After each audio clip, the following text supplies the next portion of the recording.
welcome back to another edition of Everyday Athletes, where we sit down and chat to the great and the good who are on JST Compete to find a little bit about how they use the program, what they're doing, what their lives are like, because we all have a life outside of training and it's nice to know a little bit about it. So today I'm joined by Ashley Rumble. I'd be amiss if I didn't say that we know each other really quite well because he's one of my coaches. Ash, how are you? Perhaps you can tell everybody else a little bit about yourself. Sure. Yeah, so like Lauren said, Lauren and I know each other. Actually, my first proper competition I did alongside Lauren, it was the Body Power Games. That was my first proper competition. And we had a great time. We stayed in the same digs together. We went to the venue together. We had a lot of fun on that one, didn't we? Yeah, I remember ripping my hands to shreds and never wanting to do CrossFit ever again. Oh yeah, no, I remember that. I remember that all too well. So yeah, about me, I've worked in musical theatre. I've done about 10 years worth of musical theatre work. I've done shows such as Chicago. That was my first job actually, was Chicago. I did Priscilla Queen in the Desert, where I danced around on stage in heels. I did Memphis, which was a West End production, which was the music for Memphis was written by David Bryan, who's Bon Jovi's keyboard player. I performed with Beverly Knight. I did Dirty Dancing on stage. I did that for a few years, and that's where I managed to meet Lizzie, love of my life, who's currently sitting in the other room right now listening to me talk about her. But yeah, and then it was while I was on Dirty Dancing, I discovered CrossFit. I found this documentary on Netflix. I think everybody knows the documentary Fittest on Earth. So I know when I found that, I was like, this is amazing, because at the time I loved fitness, I loved training, and I loved performing. I loved getting in front of a crowd. I enjoyed things like the Spartan races. Reebok used to do Spartan races, so I did some of those, and I used to enjoy building up to that. And so because I enjoyed that, and I enjoyed performing, I enjoyed the crowd, and then I found Fittest on Earth. I was like, what is this they're doing? So then I started playing around with it in the gym, like just going to because I was on tour. I was all up and down the country. So I thought, I'll have a little bit of a play around. Absolutely no coaching experience, no idea how to program workouts. I thought, I'll throw some movements together and see what happens. And discovered that I actually really liked it. So I just carried on with it. And then somebody in a Pure Gym somewhere told me about the app Beyond the Whiteboard. So I started following along with that, but still kind of making up my workouts. And then when I finished tour, I then did my CrossFit level 1. I became a coach, but I had to find a gym to work at. And while I was doing Panto in Harlow, I was working as a technician, funny enough. I was working backstage on the Panto in Harlow. I discovered CrossFit Raider, who, for anybody listening, obviously, Lauren did a bit with Annie, who owns CrossFit Raider. So give a listen to that podcast if you get a chance, because it's a good one, actually. But Annie's actually my boss. Clonk. Annie's actually my boss. So, and I'm one of the coaches that she was talking about. When she says in the podcast about one of the coaches coming in with his girlfriend to do some painting, that's me. Anybody who listens to that one. But yeah, I found CrossFit Raider, and then of course from CrossFit Raider is where I found Lauren, her fiance Mark, and I just started training with everybody. I started learning how to do CrossFit properly. And indeed getting into the competitive side of it. So doing Tribal Clash, doing Body Power Games with Lauren, doing the CrossFit Open. But one of the things that I never really did was I didn't really focus on how to prepare for competition very well. I just kind of thought, oh, I'll just train for intensity all year round and that should get me to it. So yeah, that's a bit about my background. I'm gonna jump right in there, because the way you say that makes it sound like you are still just kind of, I suppose to say you are just still starting out your journey, but you're also one of the most insanely talented people in the box.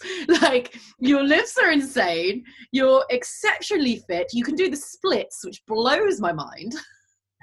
You know, and you're just sat there going, oh yeah, I just got my level 1 and I just wanted to see because I can't get ready for competition. But you know, you're a really damn good athlete. How much of that was actually down to your dancing and your stage stuff? How much translated?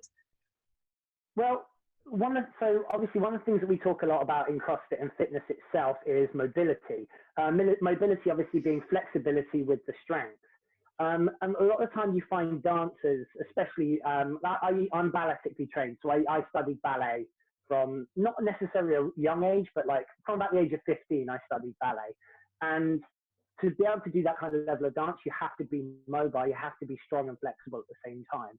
So that helped me a lot in CrossFit, because to get yourself into those really, really uncomfortable positions like a squat snatch or an overhead squat, you've got to have the good ankle mobility. You've got to have good mobility in the hips, the shoulders. Shoulder mobility is where I have a bit of a hard time a lot of the time, but luckily it's kind of made up for by generally my hip mobility, which helps me out a lot. But how that translates to fitness. When I did a show, I'm going to mention Dirty Dancing because that's the most recent show that I've done.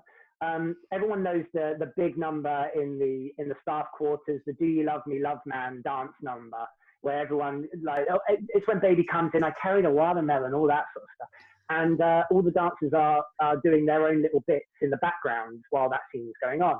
Now the problem is, what the audience don't realise is that is basically like it's 20 minutes of non-stop dancing. You are from start to finish, you are constantly moving. And it's not just like, a little bit of grooving. You are throwing people around a lot of the time. So, in a sense, it kind of helps because you kind of used to, okay, I'm going to do a little bit of my own movement, a bit of gymnastics movement, body weight stuff.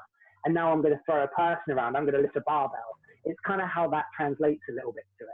And when I started doing CrossFit, even though I was kind of doing my own stuff and the stuff that I liked the look of, I found that when I first started doing Dirty Dancing, I'd come off stage from that number, and even though I was supposed to be frantically changing for the next scene, I'd come off and go, breathing heavily, trying to get myself through the quick change. And about month and a half, 2 months into doing CrossFit, I found that I was coming off stage and I was breathing heavy, but I wasn't dying and rolling on the floor like my co-workers or what I used to do when I used to come off from that number. I thought, I quite like the idea that I'm getting through that number and I'm coming off looking fresher than people did before they even went into the number. So that really kind of sold it to me that it was something that I wanted to do with myself. And then the idea of constantly progressing, seeing what the human body can do, that's something that always interests me as well, seeing how far we can go. So yeah, that's kind of how it translated CrossFit, doing big numbers on stage and then kind of going into the box and doing a big 40-minute long WOD is kind of what I'm conditioned to do. So you left the theatre, but I mean, yeah. Given the circumstances that surround it at the moment with COVID and how awfully that's been hit, I mean, you must know so many people who have been struck by everything that's happened. How difficult is it to see, and do you think it's getting back on its feet anytime soon? I'm going to be honest with you. I think in terms of theatre, I don't think things are going to be back to normal, or indeed anywhere close to being normal for theatre for probably the next year or so. Because a lot of it, if you think about it, like a lot of work and a lot of the things surrounding people's employment or jobs, you can still do it from a socially distanced perspective. You can still kind of, if you're going to do something, you can bubble with people. Like, for instance, when people do the Strictly Come Dancing or Dancing on Ice stuff on TV, people can bubble and it kind of works. If you're in a theatre or you're on tour, you can't really bubble with people because you're all coming from different areas. You're all, and especially when you're on tour, you go from one venue to the next venue, but how can you say you've been bubbling? You don't know who's been in the previous venue when you go there. So I think we're not going to see anything close to normality for theatre for maybe the next year. That having been said, there are lots of very, very good shows which, are 1-2 people, like the last 5 years, which is a very, very good show, which is 2 people, which could potentially come back. But I think something like Dirty Dancing or something like that, I'm genuinely really hoping, because I've got a lot of friends, like you said, Lauren, I've got a lot of friends who work in the theatre industry, and it has been devastating to watch how COVID has impacted their careers. A lot of people have had to go into doing healthcare or, had to very, very quickly become trainee nurses just because they needed some form of being able to pay their rent.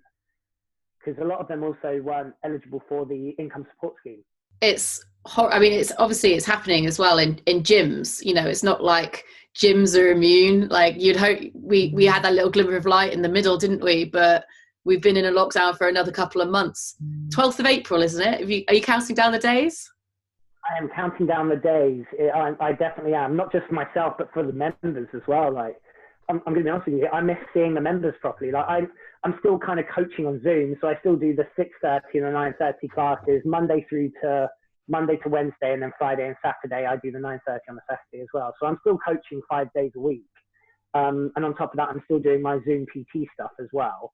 Because luckily I've got some very, very nice and understanding, like beautiful people who want to carry on doing Zoom PT with me. So of course I work with them via Zoom, and every so often the internet connection cuts out, and I'm going, and they're still going, and then the internet will drop off completely, and I'm there on my phone frantically typing, keep going, you're doing great, all that, just to keep them going through their workout. But you know, it's the same. Everyone's kind of struggling through this, and I've been very, very fortunate in the sense that I've been able to carry on coaching. I've been able to carry on doing the PTing. I've been able to carry on training, but there's a lot of people that haven't had that, haven't been as fortunate as I have. So because of that, I'm counting down the days until that box opens, because I want to see people in person again. We all do. So, yeah. But I mean, I know you, and I know what your like ambitions and goals are within the gym. So I'm in a slightly privileged position here, but you've been working really hard, and you've pushed for sanctional qualification, and we've got to the point where this is probably the first open we were going to hit that you could have actually had a real impact on. And it is what it is. There's in the gym, there's at home, also it's a totally new structure. How have you dealt with all of that? And do you still see this open as a really viable opportunity for you to progress in the sport? That's a super journalistic question from me. Boom. That was. I actually have to put some thought into this answer. So with this year's open, yes, it's a new format, but everyone's having to change the way they do things. Everyone's having to adapt the best way they can, whether you're doing the open, whether it's work related, whether it's just training in general. Funny enough, actually, I started, like I said to you at the beginning of this, that I kind of did my own programming to start off with. I knew nothing about it. Once I kind of got my level 1, I knew a little bit more about it. But then when I started at Raider, I started following along some of the class stuff, but doing my own stuff on the side. I followed comp training for a little while, but actually it was during the first lockdown, during the very, very first lockdown, that I actually signed up to do JST. And it was while I was doing JST, it gave me some focus. It gave me a little bit of direction, because I'd look at the comp training stuff and I go, can't do that, can't do that. That's not possible. Okay, yeah, I can't do any of that. I'll just make something up, you know. And it wasn't allowing me to work on the things I wasn't good at. Whereas JST actually managed to program stuff which not only was it capable for me to do, they'd give you possible scaling options or ways of adapting it to kind of help you in your home environment. So it kind of helped me build on some of the stuff that I wasn't great at. Shoulder to overhead is by far my worst thing.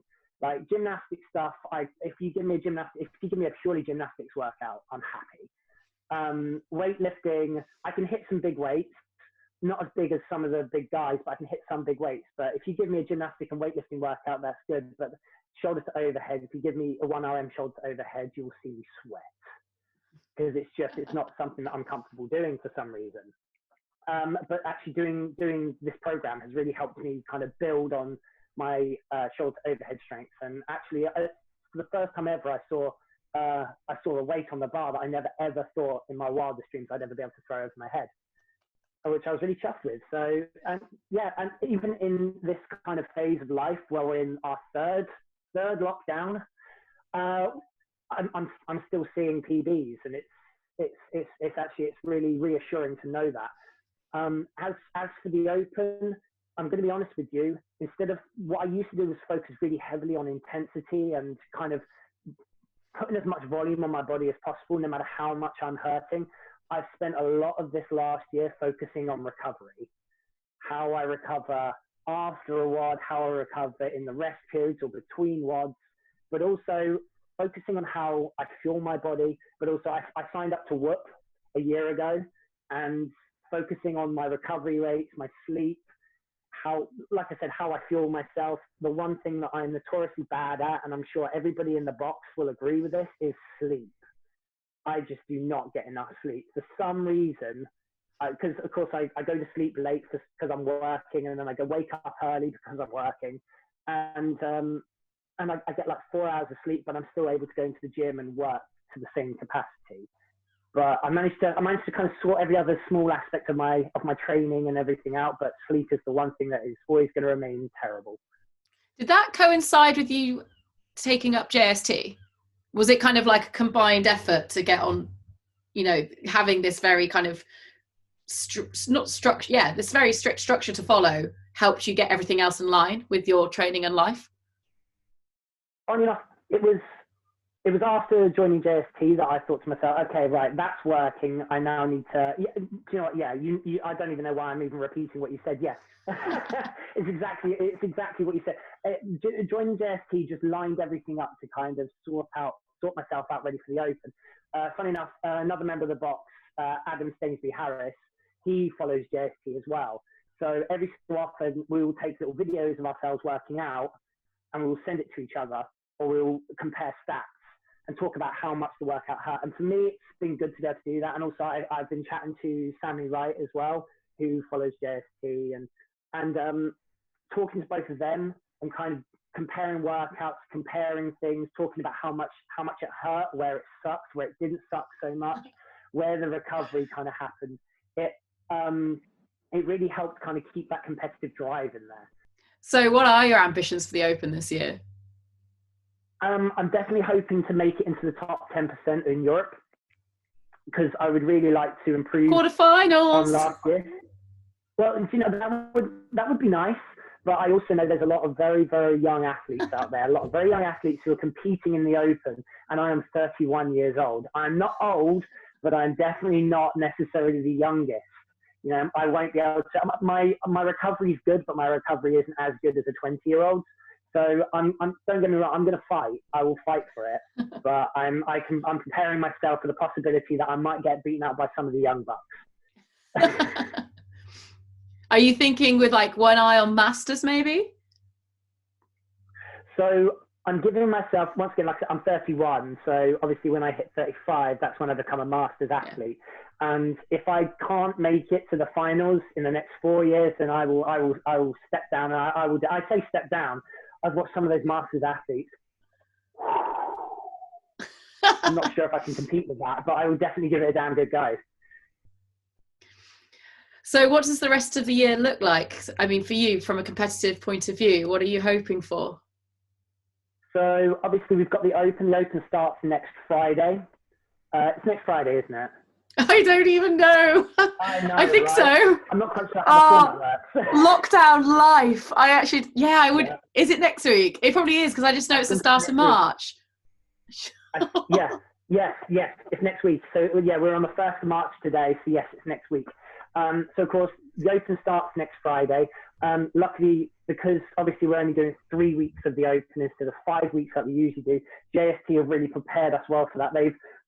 They've kind of gradually built on the intensity, and we've had 3 weeks where we've had Open style JST Super Saturdays, which have been intense.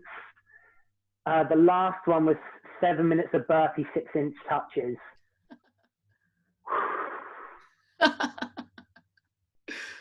I saw demons. That's all I can really say about that one. I saw some demons. But they've prepared, their programming has prepared, if you're aiming to do well in the Open, the programming has prepared you well for it. And if you've managed to kind of get everything in line, sleep, recovery, eating, Lizzie's been great. I don't know how she puts up with me, because nor do I. We all know this from being right. We all know this from being CrossFitters, but what we talk about all day, every day is fitness and workouts and CrossFit. All she's had, there was a little time where we had to put a ban on what time I can talk about fitness for, and then from there it was like actually talk about normal people things. But recently, definitely over the last 3 weeks, it's been fitness, and she's just she's been totally 100% on board. I mean, she's 100% behind me anyway, but she's just sat there and she has listened and she's given me feedback and she's watched my workout videos. She said, "Why are you resting for so long there?" My only response is, "I don't know." She's like, "Do you think you could have picked it up there? Do you think you could have actually got yourself back on the bar there?" I was like, "Probably." She's like, "Well, next time, get yourself moving faster." Like, she's really the driving force behind it all at the moment. And anytime we see something online, like, which would help me in my recovery, she's like, "You need that. You need to get that. Buy that now." So I've got everything. I've got a muscle stimulator. I've got the massage gun. I've got, you know, whatever I need to keep my body fueled. I've got the CBD oil to keep myself sleeping well. I'm taking the zinc and magnesium. She is sending me to bed at like 9:30 in the evening because she knows I've got to wake up at 4:30. Like, she is on me. She's like, "Have you eaten enough today?" I was like, "I don't know." She checks my phone to see if I've actually eaten enough. She's like, "You need more food. Eat. Go eat." That's amazing. She's amazing, yeah. But Lizzie's an actor as well. Do you think there's like part of that is like what it takes to get to a level of acting where you are employed on a regular basis? Do you think that is in part the same kind of emphasis that you two as a couple are able to put towards you being an athlete?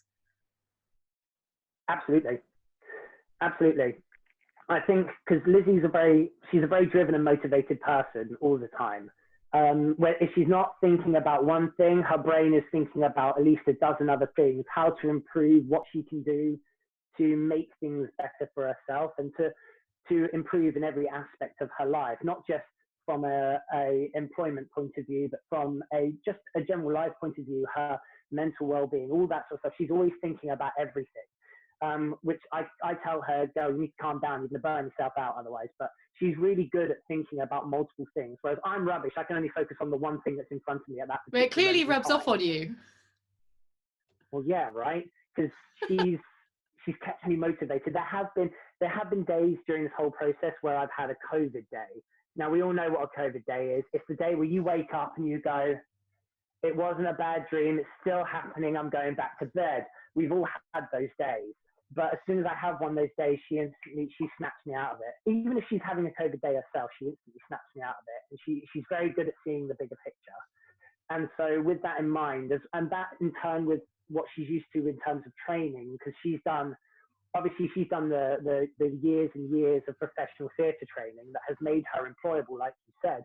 So of course she knows the work and the effort that goes into making you just on that one day when you need to perform your best, whether that's an audition, whether it's stepping out onto the competition floor, she knows what has to go into that one day. So she knows that, yes, I could skip a day of training. You know, I could sit on the sofa and I could sit and eat ice cream and feel sorry for myself. But she says, "Would you do that if you are trying to get a job? If you were trying to get a theatre job?" And I'd say, "No, I'd go and I'd work on my spins, or I'd work on my dance, I'd work on my script." And she'd be the same. She's like, "Right, well, if you do that for a job, you need to get yourself down and you need to work on the stuff that you're not good at, so that when you have to do the open, when you step on the competition floor, you know that you can do the things that you need to." So it has translated really well working with theatre and preparing for theatre jobs alongside preparing for any fitness events. All right, there's two questions I want to ask you off the back of that. The first one is, Okay. She's not a CrossFitter. So how do you make it work? How do we make it work? Yeah. So she, I don't know. No, she's, I think because she's very motivated. There's a lot of people in this world who they take a lot of enjoyment from fitness. I'm one of the people that take a lot of enjoyment from fitness. My idea of a good time is trying to battle my way through Murph and trying to beat my original time on Murph, or getting on the row and doing row intervals. It sounds horrible, and while you're doing it, it is horrible. But then when you finish it, that euphoric feeling is second to none. She's the same with everything else. So if she's maybe, I don't know, if we're building to try and, like when we got the flat, that created a huge euphoric feeling. There was a lot of build up. So for her, she enjoys everything else that kind of builds up to everything else in life, whereas I enjoy the fitness side of things. But that having been said, she does do the fitness stuff every so often. Like she does push herself, and she pushes herself. But it's like she's actually said to me previously, "Can I have a few PT sessions?" I've gone, are you sure? And she goes, yeah. I want to, and I've done PT, and she smashes it out of the park. Like that girl is extremely fit, considering that she doesn't do CrossFit. She is extremely fit, and she's probably the most impressive person that I've seen ever. But first off, she's my world, but she is the most impressive person that I know. Okay, so my second question is, do you think having a partnership when approaching things in fitness, you know, we see it all the time in Matt Fraser and Sammy, like that partnership is unstoppable. Do you think it really aids your progression as an athlete? I think it does, just because you've got, and I think actually even more so having somebody that you can come home to who isn't necessarily tied up in it all. Like I know with Matt Fraser and Sammy, she is kind of tied up in it all because she does the feeding the phrase as she trains as well, but she doesn't necessarily do the competitive side of it the same way that Matt does. Definitely not at the same time. I think we might see her a little bit in competition, but I don't think we're going to see her, like, definitely not to the same capacity that Matt was competing. But now that he no longer competes, I think we'll start to see the spotlight shining on her a little bit more.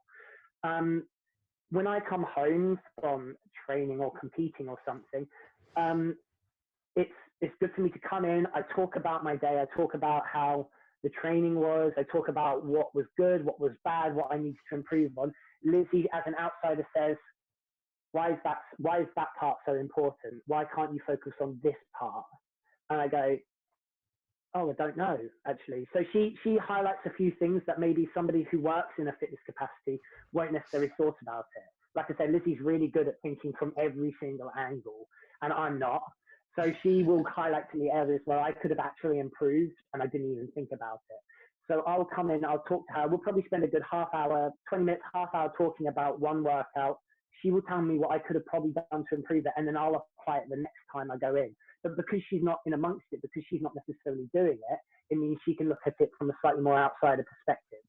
One of the things that she has told me is that I need to pull a slightly nicer face when I do lifting. That we all need to pull nicer faces when we lift. Mine's like this every time. My problem is I've seen a photo of me lifting, doing a clean and jerk, and the catch of the jerk, my face genuinely looked like melted ice cream. No one looks attractive when no, actually, some people do look attractive when they lift, and they are genetically gifted, is all I'm gonna say. Alex Anderson, that dude looks cool as a cucumber anytime he's lifting. But for some reason I can't make myself look that good. And I'm up, you know. With the delay on this, that sounded so bad. Thank you so much, Ash, for taking the time to chat. I'm going to end it there. The perfect strange end to a lovely conversation.